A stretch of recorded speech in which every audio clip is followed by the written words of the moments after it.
Look closely at where you are right now. You have the technical knowledge.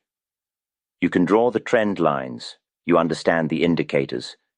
You can define your edge on paper. Yet your equity curve is flat. It hasn't moved for 6 months, maybe a year. This is the hidden stage. It's the brutal gap between intellectual knowledge and consistent execution. You know what to do, but you cannot do it when the money is real.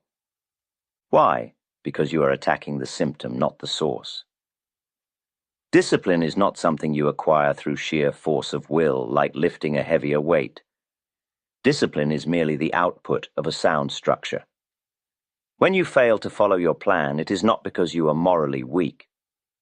It is because the plan itself is fundamentally flawed, or more accurately, the foundation of your relationship with risk is broken.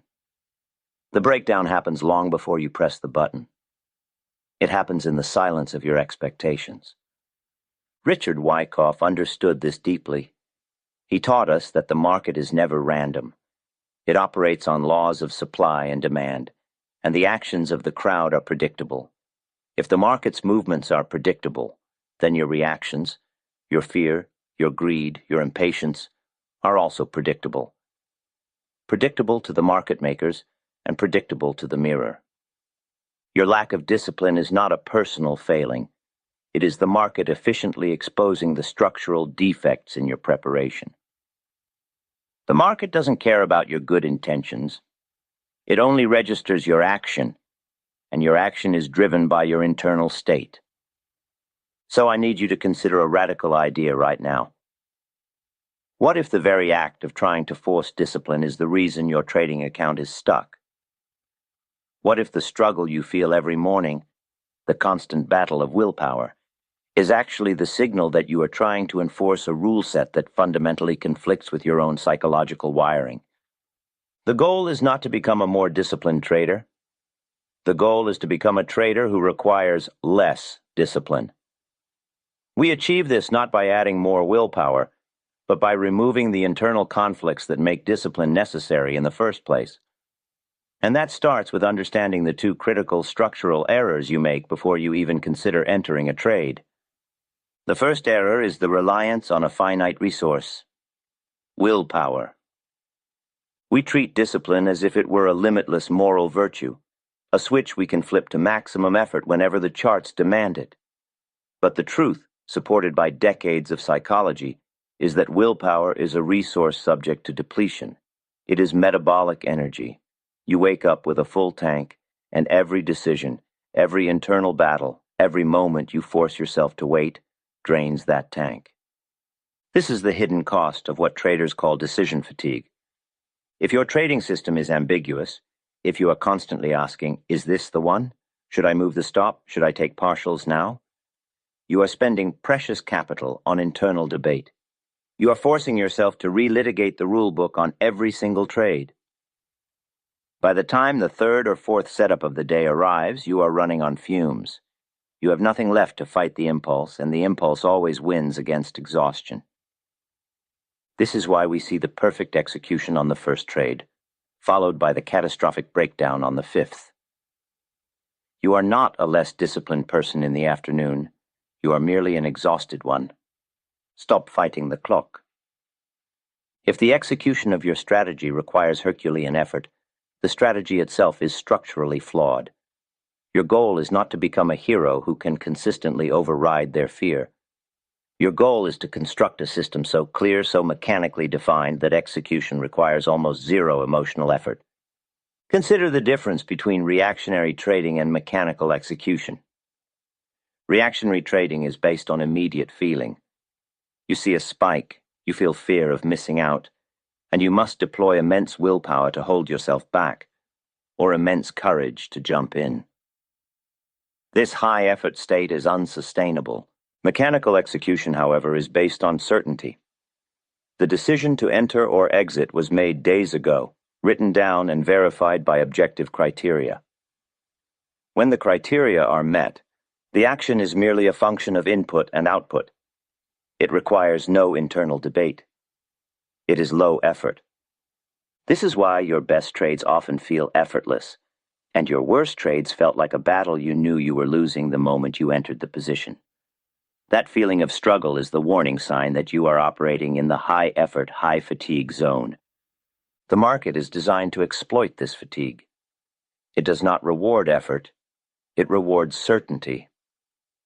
The market uses ambiguity, choppiness, and sudden shocking moves to force you into a state of internal conflict, draining your willpower right before the significant move happens. Your struggle is their opportunity. The moment you feel the need to fight yourself, you are already giving up your edge. This leads us directly to the inner conflict loop. You know the rule. You have written it down. You have repeated it in your journal. Yet you watch yourself in slow motion. Move the stop-loss, revenge trade, or hold a loser past your absolute exit point. The rational mind sees the fire, screams at the body to stop, and yet the hand continues to press the keys. This is the most infuriating experience in trading, the total disconnect between knowing and doing. You are watching a stranger pilot your own body toward financial destruction.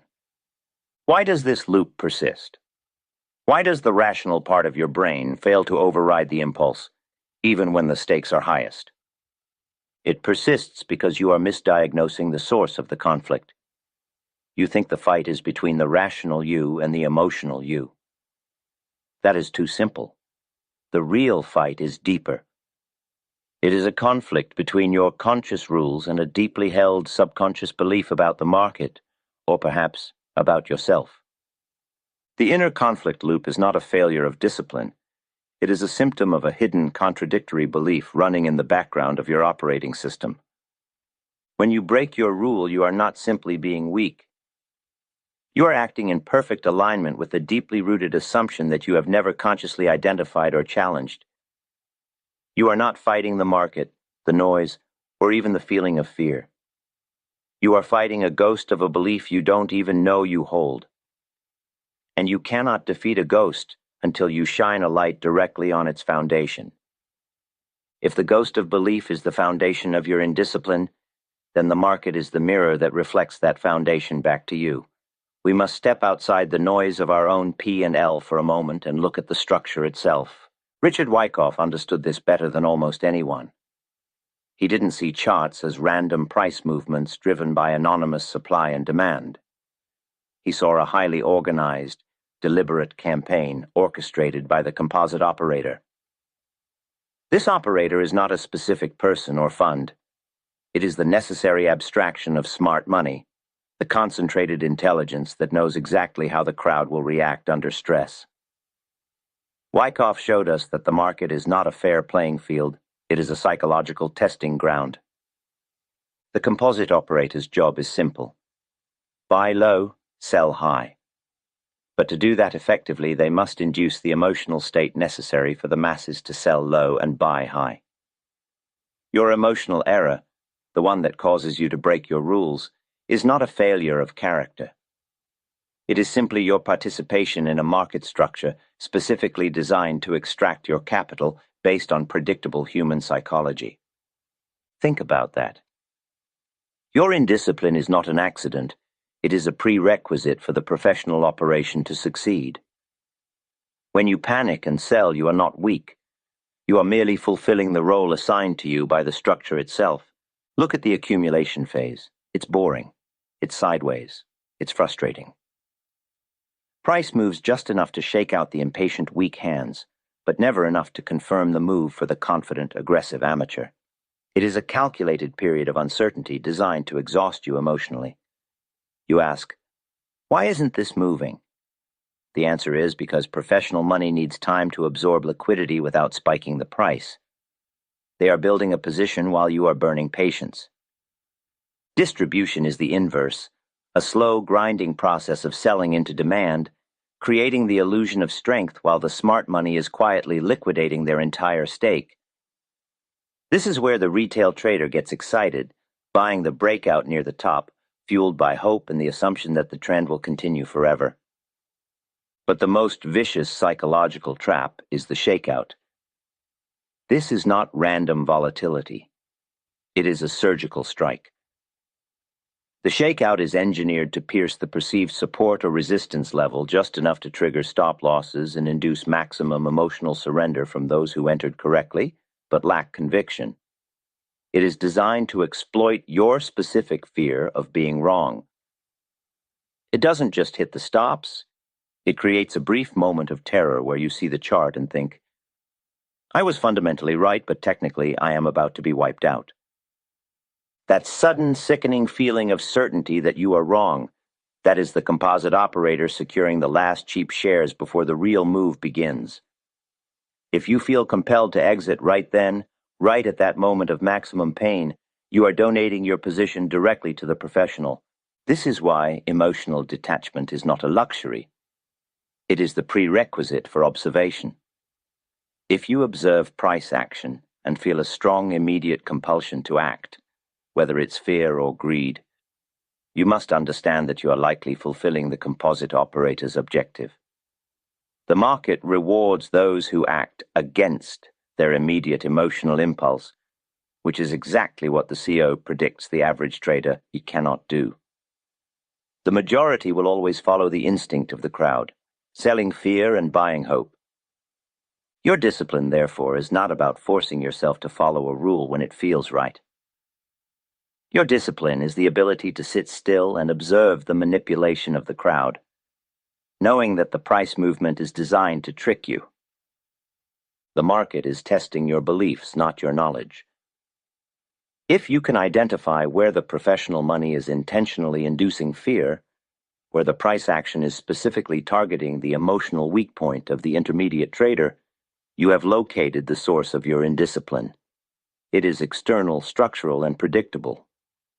The question now is, how do we shine that light on the foundation of the ghost? How do we use Wyckoff's principles, not just to identify accumulation, but to inoculate ourselves against the psychological attack?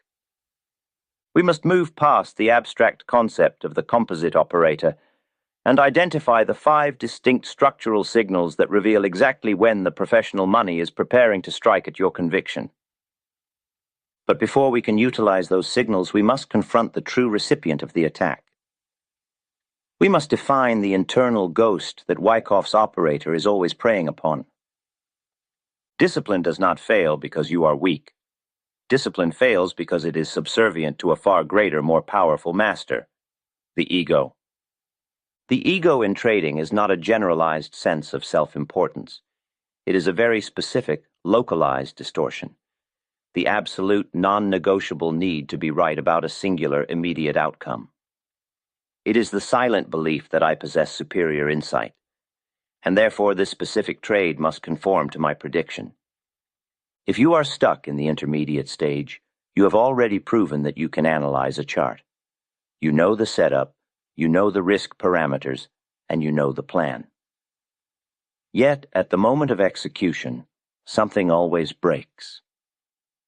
That something is the ego hijacking the control panel. Look closer at the moment you violate your rule. Is your primary emotion the fear of losing money? Or is it the crushing, visceral fear of being proven wrong? For the intermediate trader, the fear of financial loss is often secondary to the terror of self-incompetence.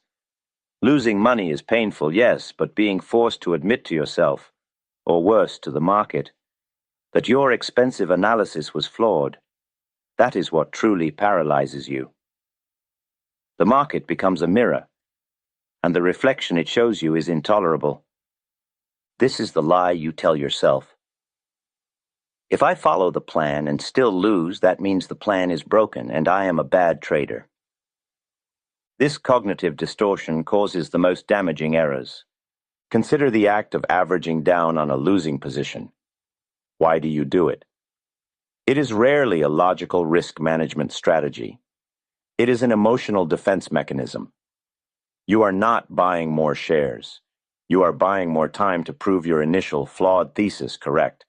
You are doubling your bet against the market, not because the setup improved, but because the ego demanded validation.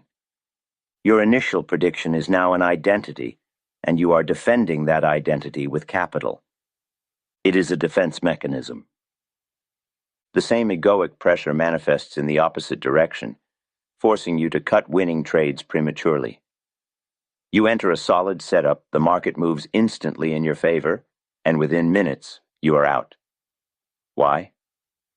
Because securing that small, immediate profit validates your skill. It confirms, I was right. You sacrificed the larger, sustained profit, the reward the system promised, for the fleeting psychological relief of validation. You secure the proof but surrender the capital growth. The ego is obsessed with the immediate verdict, not the long-term process.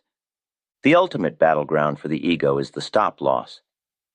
The stop-loss is not merely a price level, it is the market's objective verdict on your initial analysis. When the price hits that level, the market says, your prediction was incorrect. The undisciplined trader fights the stop-loss not to save the money, but to delay the humiliation of admitting error. They move the stop, widen the risk, or simply turn off the monitor. They are refusing to accept the market's objective reality because that reality threatens their self-image. Ask yourself honestly, are you executing your plan, or are you defending your initial prediction? If you are defending a prediction, you are trading based on identity. Identity trading is when your P&L defines your self-worth. When a red day means you are a failure and a green day means you are a genius. When your value as a person fluctuates wildly with the tick of the price action, discipline becomes utterly impossible. You cannot follow a system designed for probabilistic outcomes when your deepest sense of self requires certainty. To be an effective trader, you must sever that linkage. You must separate the score from the self. Your account balance is not a reflection of your character. It is a score of your process. The true breakthrough comes when you can look at a trade that stopped out, a trade that cost you money, and say, the analysis was flawed, but the execution of the stop-loss was perfect. That is the moment the ego surrenders to the system. The market rewards humility, not hubris. The professional trader understands that their job is not to predict the future, but to react flawlessly to the present. The ego demands control. The market demands surrender. The greatest failure of discipline is not taking a bad trade. It is refusing to admit your analysis was flawed long after the market has given the verdict. This refusal to acknowledge error is the energy the composite operator feeds on.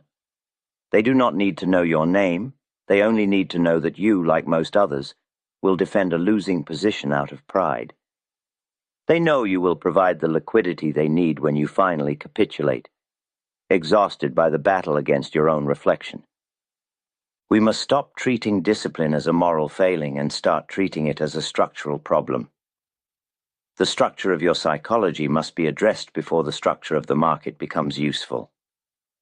Understanding Wyckoff's principles of accumulation and distribution is useless if your ego forces you to buy at the top of the buying climax just to prove you were right about the initial breakout. To defeat the ego, we must formalize the objective reality of the market. We must use Wyckoff's structural signals not as prediction tools, but as surgical instruments to cut the ego's influence at the moment of decision. We must define the specific, undeniable market actions that mandate a change in belief, regardless of how confident we felt 5 minutes prior. The 5 structural signals that reveal the professional money's intent are designed to provide that objective reality, giving you the necessary external pressure to override the ego's internal demand for validation. These signals force you to see the market not as a challenge to your intellect, but as a series of facts requiring precise execution. The 5 structural signals that reveal the professional money's intent are designed to provide that objective reality, giving you the necessary external pressure to override the ego's internal demand for validation. These signals force you to see the market not as a challenge to your intellect, but as a series of facts requiring precise execution. The true source of indiscipline is not weakness, but ambiguity. Discipline fails when the rules are soft, when the boundaries are blurred, because that is where the ego steps in to negotiate. It doesn't need to break a definitive rule. It just needs to find a gap in the structure. This negotiation is what we call self-betrayal. You knew the plan, but you allowed the emotion of the moment to introduce a conditional clause. If the price does this, then maybe I can ignore that. This is the mechanism. We use ambiguity to build an escape hatch for our ego, and when the pressure mounts, we take it. Consider the first common act of self-betrayal, the re-entry error. You followed your stop-loss perfectly. You were shaken out. Then, the market reverses and rockets in the direction you predicted. The pain you feel is not the loss of capital, but the loss of potential profit. It is the ego screaming, "You were right. You deserve that money." So you chase the price, buying back at a worse location, violating rule number 1. Never trade based on regret. You are no longer trading the chart. You are trading your past mistake, attempting to overwrite the ledger of the previous trade. This is the moment you transition from a professional executor to an emotional gambler seeking redemption. You are trying to retroactively prove your initial conviction was flawless, ignoring the fact that the market invalidated your timing. A clear plan executed poorly is still better than an ambiguous plan executed perfectly.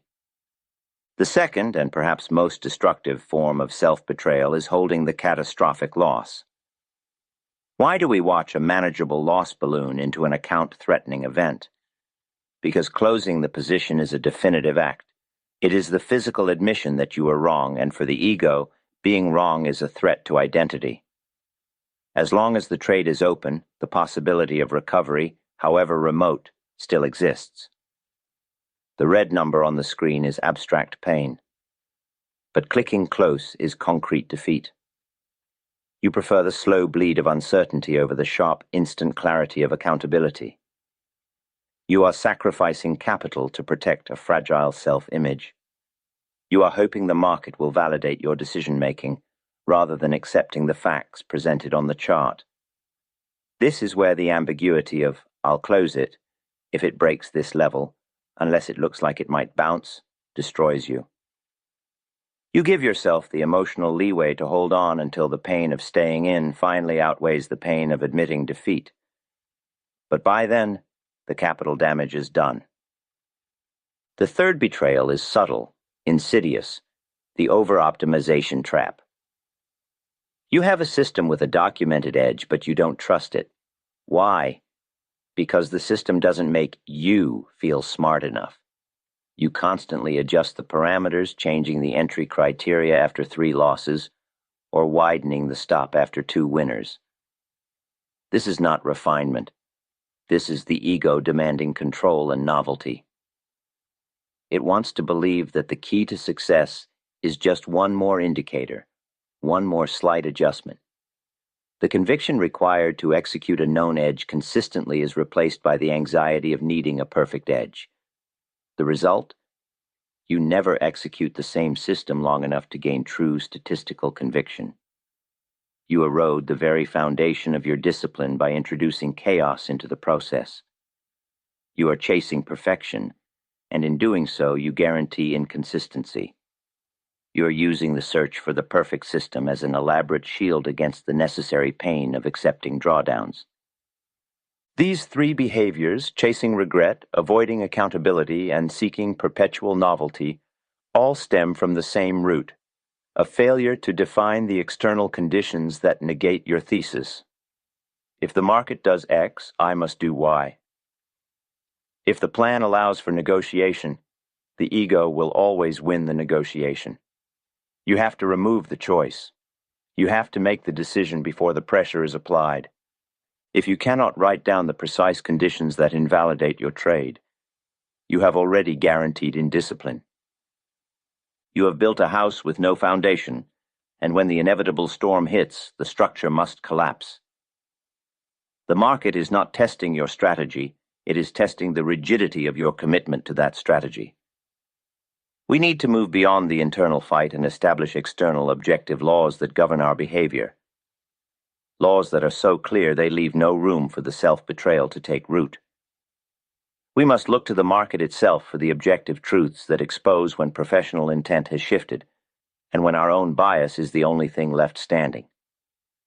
We must understand the fundamental relationship between effort and result, the very principle that governs accumulation and distribution, to finally identify the objective facts that silence the ego's demands. The most difficult truth to accept is that the effort you put into being disciplined is the very thing preventing you from succeeding. You are trying too hard.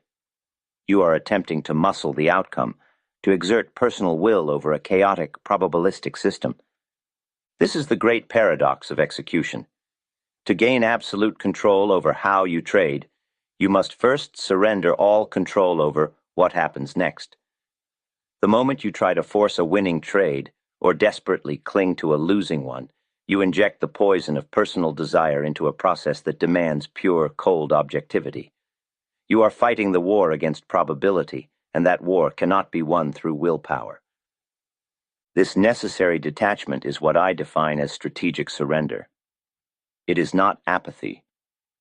It is the conscious, calculated acceptance of the statistical probability of your edge. It means that the current trade, whether it is a flawless winner or a frustrating loss, is statistically irrelevant.